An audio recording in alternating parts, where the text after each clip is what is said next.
Okay, hi you guys. So today's video is going to be over the second messenger systems, and to understand that, you first need to know the difference between lipid soluble and water soluble hormones. So first we're going to start off with lipid soluble, because I feel like the system for this is fairly easy to understand once you kind of know the basics. So lipid soluble hormones require carriers, or I like to call them cars, in the bloodstream to be transported. Okay, why is this? Do you guys maybe know? Well, lipid soluble hormones are not allowed in the blood. Okay, so I'm going to go to my notes, just so I'm going to show you guys. So here's my lipid soluble hormone. Let's do yellow because like lipid reminds me of fat. So here's my lipid hormone. Okay, well, when you have lipid hormones, the cell is their home. Okay, the lipid soluble hormones are not allowed out here in the streets. Okay, this is not where they belong. They're supposed to be at home. Okay, lipid soluble's home is the cell. Okay, because guess what, when they're actually in the bloodstream, right, when they're in the bloodstream, they actually need a I'm gonna do my best to draw this car, right? They can't be out in the bloodstream without carriers. Okay, so this is their car, aka carriers.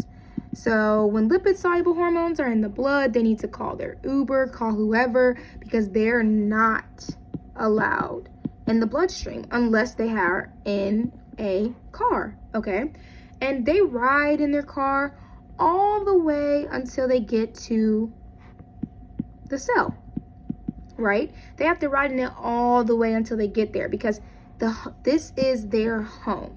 Okay, now we're going to go into how we're going to connect this into their actual mechanism. So here's their mechanism. Looking at it, it looks like so much. You're probably like, what the heck am I looking at? I got you guys. Okay, so steroid hormones act without second messengers. Why do they act without second messengers? Well, like I said, they just ride in their car in the bloodstream all the way until they get to the cell, and they basically have a front door, and boom, they just walk in and do their job. But what also are lipid soluble hormones? Lipid also equals steroid. Okay, if you noticed on her PowerPoint, she actually does call it a steroid hormone because that's the same thing. So I'm going to briefly go over the thing, and it's going to sound so confusing at first. You're going to be like, what the heck? So lipid soluble hormones, or steroids, act on receptors inside the cell.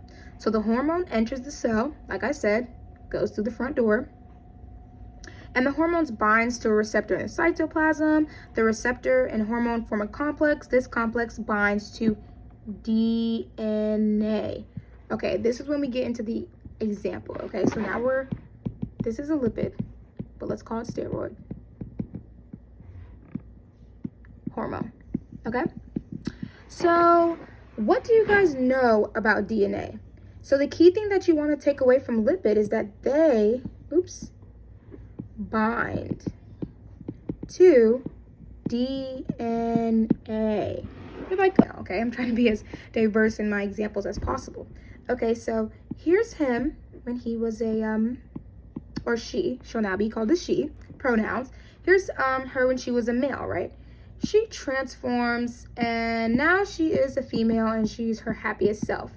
So I'm assuming, and with a lot of transgender people, they do take hormones. So for example, I'm sure they took maybe progesterone, sorry if I spelled that wrong, or like estrogen, right?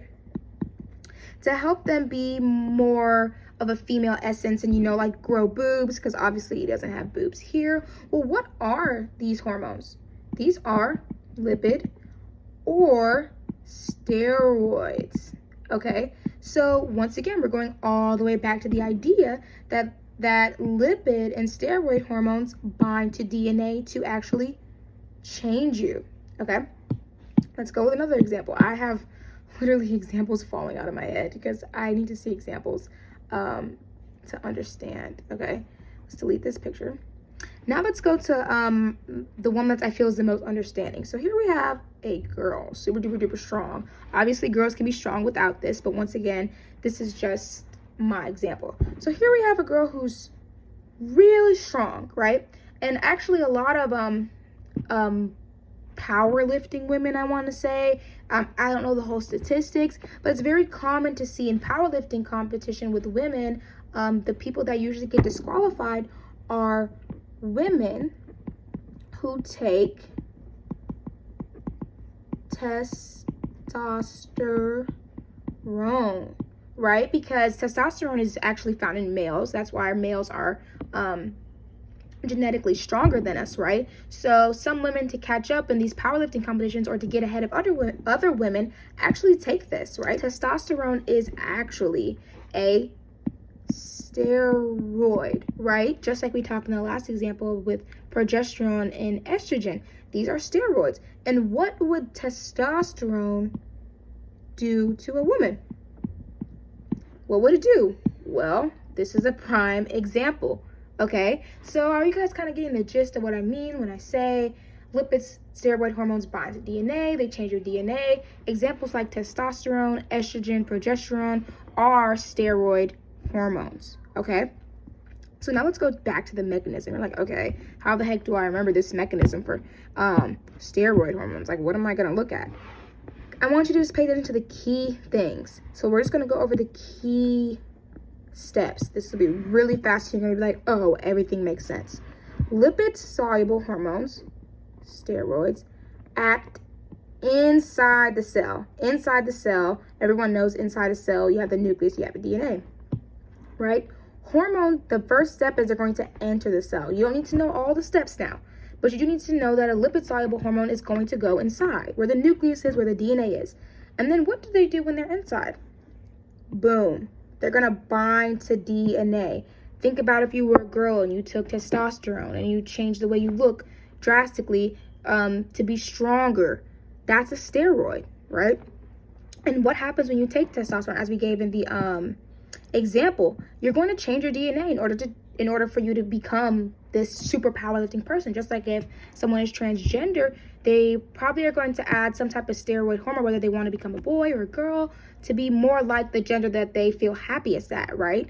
And that is going to change their DNA. So boom, for steroid hormones, all you guys need to really know is that they bind on receptors inside the cell where the DNA is. They form a DNA complex. Boom, you're done.